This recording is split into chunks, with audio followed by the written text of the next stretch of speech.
and what will be the impact of implementing those priorities. And Kenyans are also asking, because of the unemployment situation in the country, is the recruitment of police officers affected by the budget cuts? And if not, what innovative ways, again, will you use to recruit them differently? Because as it stands, Kenyans are concerned that recruitment of police officers has become a preserve of the rich or of those who can afford to sell some land. So how are you going to make sure that employment opportunities in the Ministry of Interior are open to all Kenyans, irrespective of their tribe, their religion, where they come from, whether they have money or not? Thank you. Hold, Professor. Yes, Missy, take those two. Thank you, Mr. Speaker. Prof, you'll go down the history as the first minister to be vetted twice in one term, one presidential term. Of course, the others who are coming, but for now you are the first, and that history will not be, will be there forever. And I'll take you back to what you said in the Senate, that history is replete with strong and powerful dictators who were brought down by the power of the people. And I dare say you've been brought back here to this vetting by the power of the people. I want to refer you to an event because you are a member of the National Security Council. This is the core of the security of this nation. I want to refer you to an event in history in 1962 during the Cuban Missile Crisis, something I know you are much aware of because you are an international law student or professor.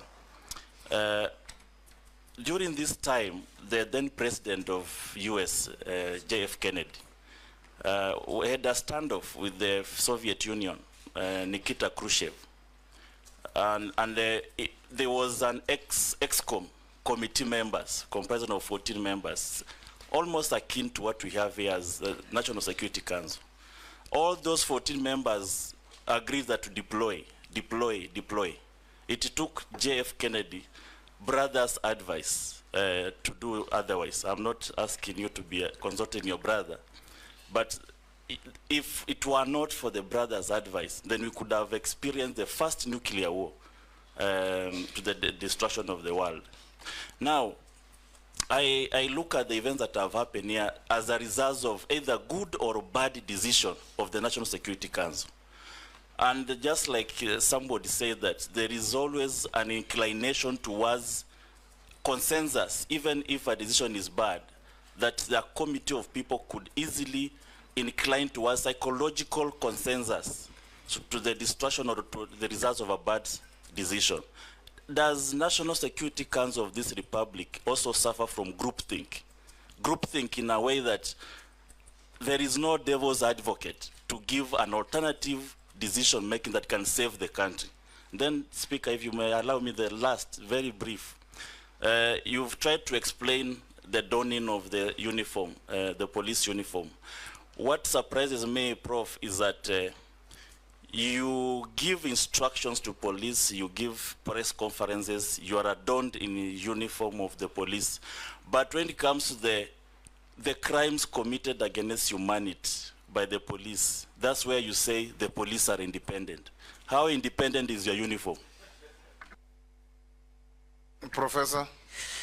Thank you, Mr. Speaker. Mr. Speaker, with regard to the budget cuts, we will prioritize what we consider the 5 biggest national security threats in our programming. And those are the threats of terror, organized crime, drugs, the need for drug controlling narcotic drugs, the fight against climate change, and also extremism in its various forms, religious, political, or whatever extremism, because extreme behavior can annihilate the nation. With regard to recruitment, going forward, we will ensure that each and every Kenyan, boy or girl who is recruited, can be accounted for. Because in the past, we've had so many claims of corruption and so many claims of favoritism And therefore, going forward, it's going to be demanded from the police that they account for every recruitment slot that they fill. We have a big problem of corruption in the country, and we hope the National Police Leadership Academy and the programs we want to put there as we look for succession management and new managers of security will be able to fight corruption in the National Police Service. Mr. Speaker, the Honorable Amisi asked me, I think the first was just a comment. He said, I've been brought here by the power of people, and I want to say happily, yes. Happily, yes. With regard to the second, and I say happily because it's important for public officials to be put under scrutiny and be measured using the highest possible threshold. So I have no issues, I have no problem. Even if I'm brought here 20 times, I will happily come up and try and explain myself to the people of Kenya and to the representatives of the people of Kenya.